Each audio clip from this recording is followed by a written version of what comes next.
Get a mic to you. Ask questions. Start with Reese in the back. Last year you guys said you were an SNL skit. What kind of storyline are you embracing from a SNL skit standpoint this year?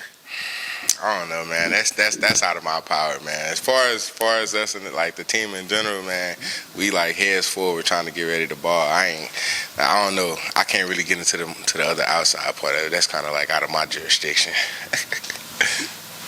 Go to Adam and then Eric.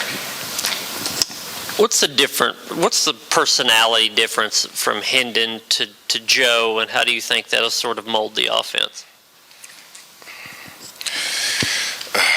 As far as what we see on the field, like the basics, grit, want to, and the mentality, like I can see that from Hendon and Joe. Those guys were together last year, as you can see, step by step, day by day. It was those two, so they got the same mindset. You think Hendon's gone, it won't be the same. Joe's the guy. Like he got the same mindset, same want to, and same mentality. Javontez, it's kind of a reset right now on the offensive line. You bring back some starters, but lose two big ones, some competition. Is it a different feel right now in terms of the offensive line room compared to the last couple of springs and summers?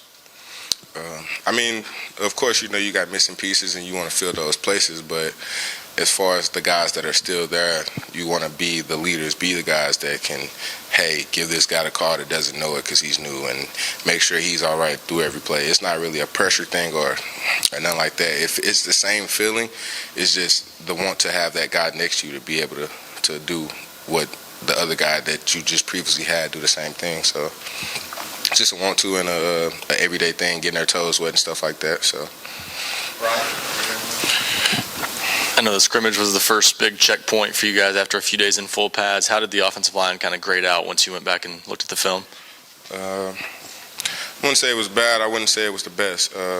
Man, we got to keep pushing forward every day, building our limits, like stretching, inching every day, no matter what we do, whether it's getting down the field or pass blocking better, run blocking better. It's an inch forward every day, no matter what, all the way until the time we put our pass on the play. Who are some of the defenders early on in practice that have either given you guys some trouble or you've just been really impressed with going up against them on the other side?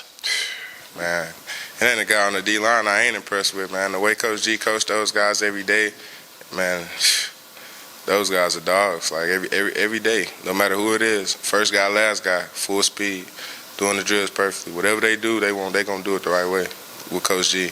Every single one of them guys, I can tell you now, like big old new guys, Amari, Omar. A lot of those guys like have that opportunity to show, like, to blossom in this point in time. Like those guys are doing great on their side of the ball, like attacking each day and having that mentality of we're like this the D line, this the gritty side of it. Like those are some guys over there.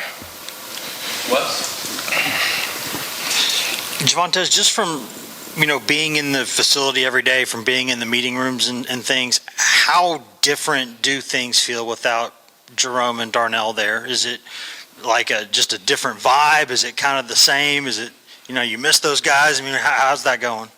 I mean, of course you miss your guys you play with a few seasons and you want to like get back into it and stuff like that, but it's no big threat to us. Like we know that we have missing pieces that were great for our offense, and we got to just add to those pieces. It's no like we don't take it as in the room we feeling a loss or nothing like that. We're getting new guys to fill spaces. That's all. It's like an everyday thing. We know that those guys left to go do better, and we got to bring guys in to come help us do better now.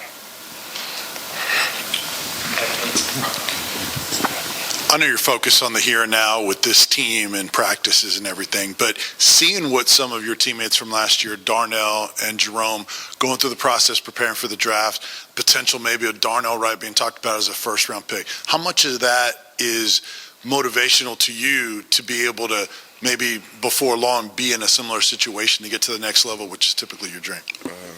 Man, it was motivation for me last year and the year before that. As soon as like Darnell lined up next to me, I knew that if this guy's going to be here, I'm going to give my best effort so that way he can leave and show these guys on film that, hey, this right guard is a guy too. So from the moment Darnell stepped on the right side from left side, I just had that mentality. I knew he was going to work with me. I knew he was going to work hard. It's just, hey, this guy next to me, what I'm going to do? This my dog, so I'm going to work harder. I'm going to try to work harder than him, or work my ways, even as much as he do. So that guy, just him and Jerome in general, those are some guys, man. Just every day, consistency and pride in being an O-lineman and taking the little things serious and just showing other guys behind them that this the way to go, you know. Any more questions? What have been your early impressions of Andre Carrick at guard? We've seen him working inside a lot so far. But first few months on campus and going through practice, what's he been like? Great guy. Mentality is there. The want to is there. Physicality is there, man. We just got to put it all together. That's all. All right. Thank you, guys. Y'all have a great day, man. Thank you.